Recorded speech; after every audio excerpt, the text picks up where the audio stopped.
Hey, what's up? It's Tati and I'm back with another review. This time Wrestlemania 39 Night 2. I want to say something before I get into the review. Number one is that Night 1 was so much better than Night 2. I really feel like as far as the entertainment and the wrestling goes, I feel like it just felt so much better with Night 1 rather than Night 2. We started off the night with Omos versus Brock Lesnar, and to be honest, I thought that the shows were supposed to start with the WrestleMania showcase matches. I guess not. So anyway, we got Brock Lesnar and Omos, and I didn't like it. I think a lot of people probably was expecting for this not to last long. I honestly thought that that this would be longer than the match that he had with Bobby Lashley. I didn't get a chance to, take note of the time, but for some reason it probably felt somewhat the same. Now, Omos, he's not a seasoned wrestler, so I think that didn't really help him with this match. We have Brock Lesnar, who yeah, he's way past his prime. However, he can still go, and he has this presence and all the experience to back him up. And although he's not as great as he once was, he can still go in the ring. So I really felt like he would have had a much better match had he been in the ring with a seasoned wrestler. And this is like no disrespect to Omos or anything, but I truly felt like had Brock Lesnar had a different opponent, it would have just been a better night for him, a better showcase for him, because we know, like, Brock Lesnar, he doesn't have that much time left. This might as well might have been his last WrestleMania.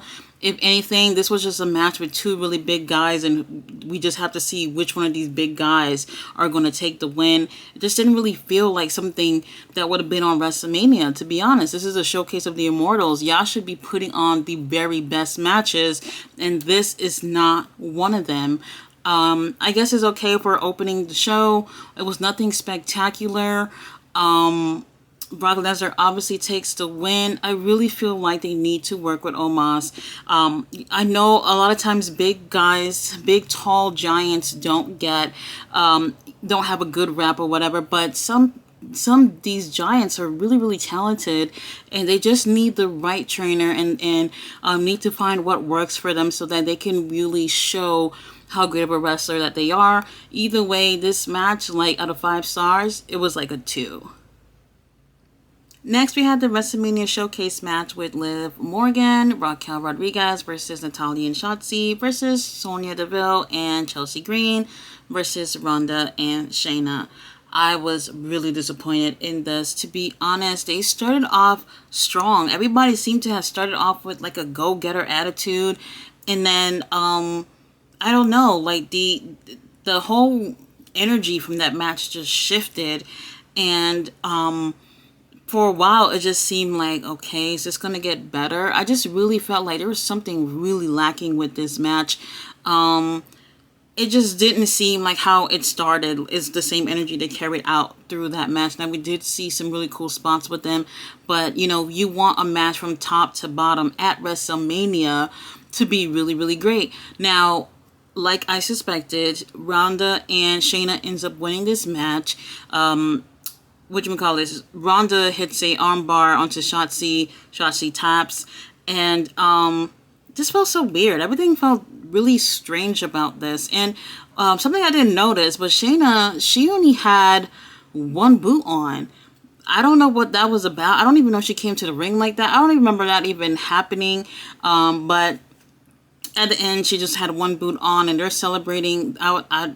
I think their makeup was terrible, to be honest with you. This whole thing with this match, something was really off about it. I did not like it. I don't recommend looking at this. Next, we had Drew McIntyre versus Sheamus versus Gunther with the IC title on the line in a triple threat match. This was my favorite match of the night. I know the main event is full of stories and all that good stuff to really grab you in and all that, but this right here, as far as these three guys handling business in the ring, this was excellent. Absolutely excellent. One of my favorite matches, because like the past few days I've been watching maybe like 24 hours worth of wrestling, and this is top there. This match here and Wheeler Yuta versus Shibata, those are probably my 2 matches out of these past few days. This was really, really good. I really enjoyed this. One of the smartest things Gunther could have did, that he did do, was let Sheamus and Drew McIntyre beat the hell out of each other. Let them get tired. Whenever he saw an opportunity to really go in for the pin, that's what he did. And I think that was so smart. You got to work smart, not harder. And I love that. Either way, even though we still got that from Gunther, like, he still works really well with all 3 of these. Now, let me just say this. When you think about the IC title, you do think about Drew McIntyre. He's one of those dudes that was heavily pushed early on in his career. However, obviously things change, and now, you know, we have new sets of wrestlers or whatnot. Any one of these guys could have won it, even though I still feel like it was not time for Gunther to,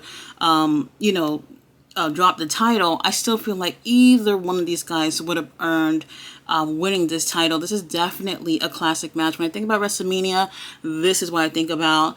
A+ with all 3 of these guys. I loved it. And I can't wait to see what they do with Gunther next. He's very, very talented. He has this presence that is like, you have to look at him, and I love it so much. Great, great match. My favorite match out of all the matches. Up next, we have Bianca Belair versus Asuka for the Raw's Women's Championship.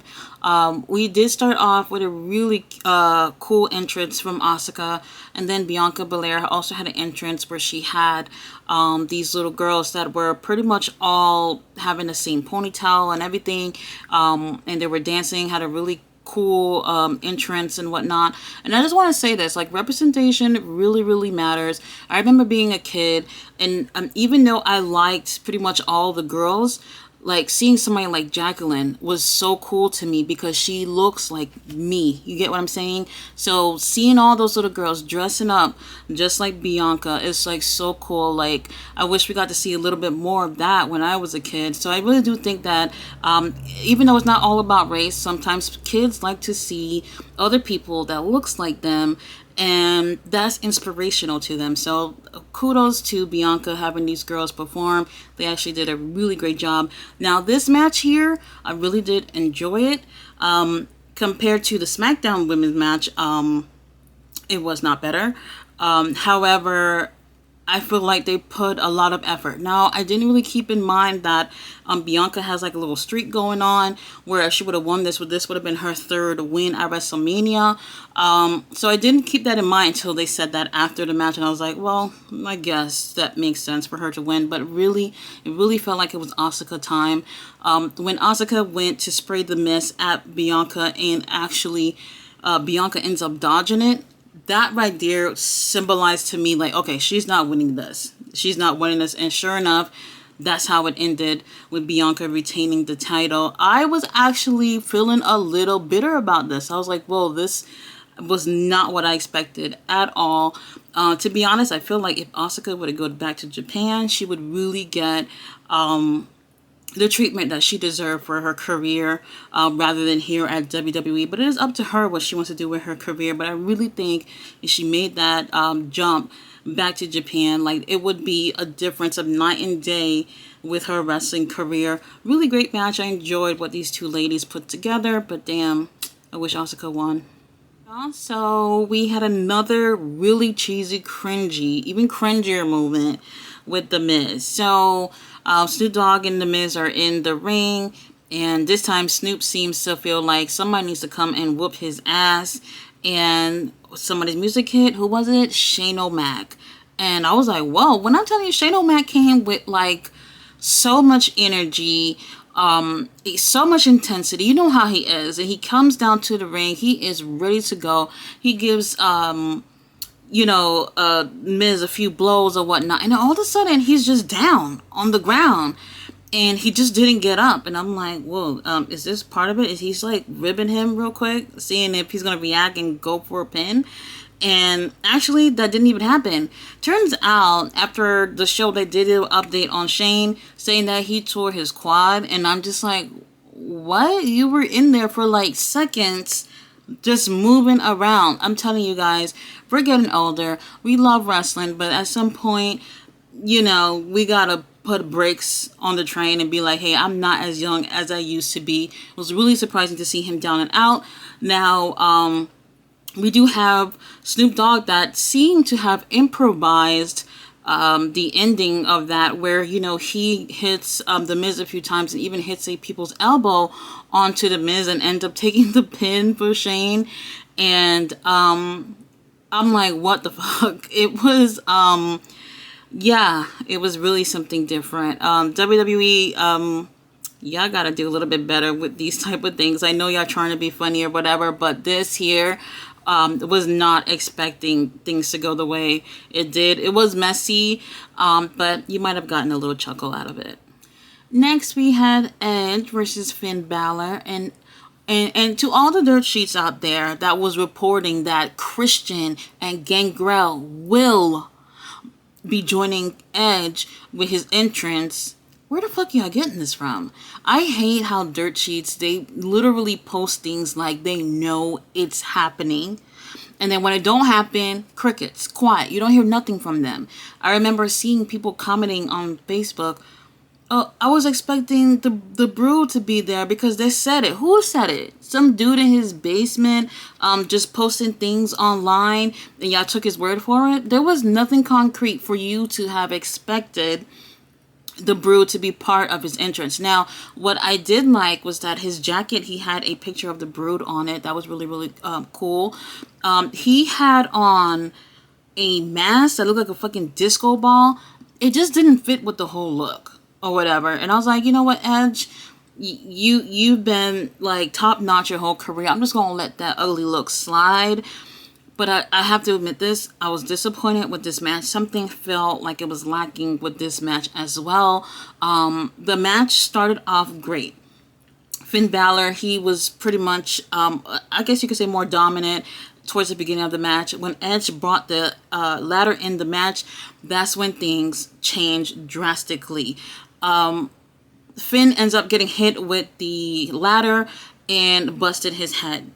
So now the doctors are, they're more distracted, not necessarily if Finn's okay, because I do think, yes, he was fine, but WWE obviously has something against bleeding in the ring. You have a Hell in a Cell match, you're bringing in tables, ladders, and chairs, and you think somebody's not going to be bleeding? You are absolutely insane.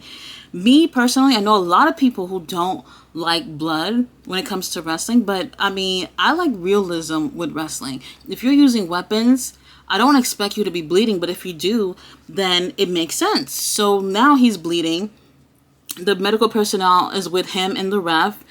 And I'm not saying seconds, I mean minutes of them trying to cover up the bleeding for him to stop because they don't want this to show visibly, you know, for the pay-per-view, for the cameras. So now Edge, he's walking around, looking under the ring, looking through this and that, looking to just move around because he can't just stand there and wait for them to be done with Finn. So now he's moving around awkwardly, trying to figure out like what to do to make it look like he's busy with something.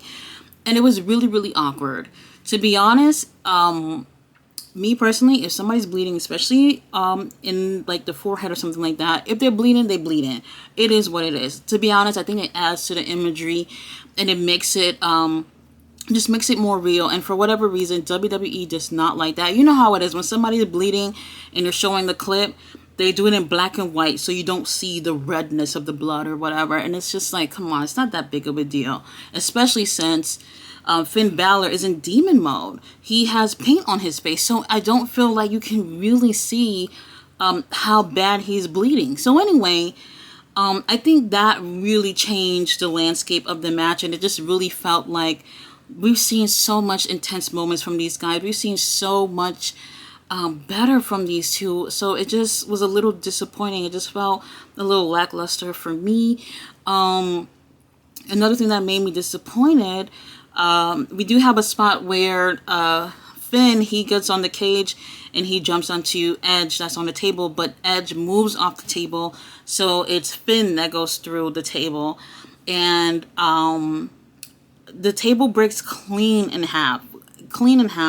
And when I did the replays, when I can actually see that the table was already cut from the bottom, not from the top. So the table was already bending when Edge was laying on there. as long as I've been watching wrestling, I don't think I've ever seen that before. You know, I'm not trying to say that that's something that's never happened, but I've never seen that. And I think that took away from the image to me and maybe some other people who watch and who care about that. But either way, we had Edge win via concerto in a Hell in a Cell match? Come on, who booked this shit? I couldn't even believe it. Out of everything, a concerto. At first, for a second, I was like, maybe that moment they're just paying homage to Edge and Christian or something like that. I don't know. But it still didn't feel fitting for a Hell in a Cell match. To be honest, it wasn't that bad. But after that injury to Finn, things just didn't really feel like it made sense anymore. I just wish it was better than what I saw. I was expecting a lot more. Okay, y'all, the main event, Cody Rhodes versus Roman Reigns for the Universal Championship. Now, okay, this wasn't the best match in the world. No, it wasn't. However, all the other pieces were there that made it a really special moment. Something that I think everybody was anticipating to see what the outcome would be. Whoever you were cheering for, you just knew that this moment was going to be really, really special. I'm not going to lie. And in terms of it being a special moment, for me, it fell under Sami Zayn and Roman Reigns as far as the emotions and the feeling go behind that. I felt like it felt slightly under that. However, these two really, really did a great job with telling this story. However, in my heart, in my gut, I knew it wasn't time for Cody Rhodes. I don't think there's been enough of a build for Cody Rhodes to have taken this tonight. What I do feel, though, is that people were more on the emotions that Roman Reigns had this title too damn long. Whoever would have gone against him, they would have felt like should have taken it from him. So Cody being that dude, people like him, yes, but I think what it was people more didn't want a Roman to be champion anymore. Now, I really, really loved the way that these two moved in the ring. At times it felt slow, but that's okay. The pacing, the timing, everything felt right. I know people main complaint is the interferences. Now, I've been seeing my fair share of interferences with AEW lately, so I was slightly annoyed, but I get it. It fell in character with what Roman Reigns has been doing. It fell in line with the bloodline connection with Roman Reigns. So I felt like people should not have been surprised that even at WrestleMania that the bloodline was going to be involved. Now, Solo got involved. The referee told him to get your ass out of here, and he left. What else happened? Okay, and then a little later on, when the referee was down and out, laying on the side of the ring outside, we do have the Usos coming in and putting in some business on Cody Rhodes.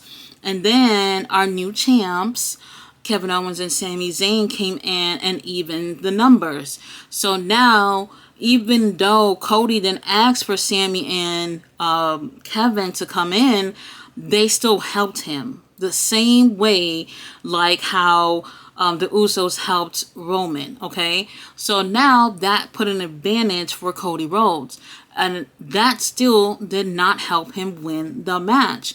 So to me, that right there added to the storyline for them to continue a feud, because we really haven't had much of a build-up with these two guys. So I don't know why people felt like Cody should just get this right off the bat just because he came from winning the Royal Rumble, which I think was a huge mistake. But anyway, they really gave a good match out there.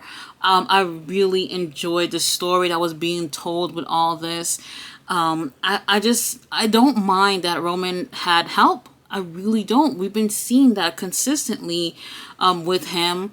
What I thought was that, dare I say this, so some people are going to be mad, but maybe SummerSlam, they they go at it again. Maybe they might see each other in between that time. But they're this far with Roman. Let him get his 1,000 days. By SummerSlam, he should already have 1,000 days. And then Cody Rhodes would be able to, you know, get the Universal titles. And also, a story would have been played out real nicely to get to that, where it shows that Cody Rhodes earned getting those titles from him. I really feel like when it comes to professional wrestling, timing is important. The story is important. Don't tell a good story and just stop out of the blue and just be like, oh, well, we can just give the title to who everybody wants to get it to. It just doesn't work that way.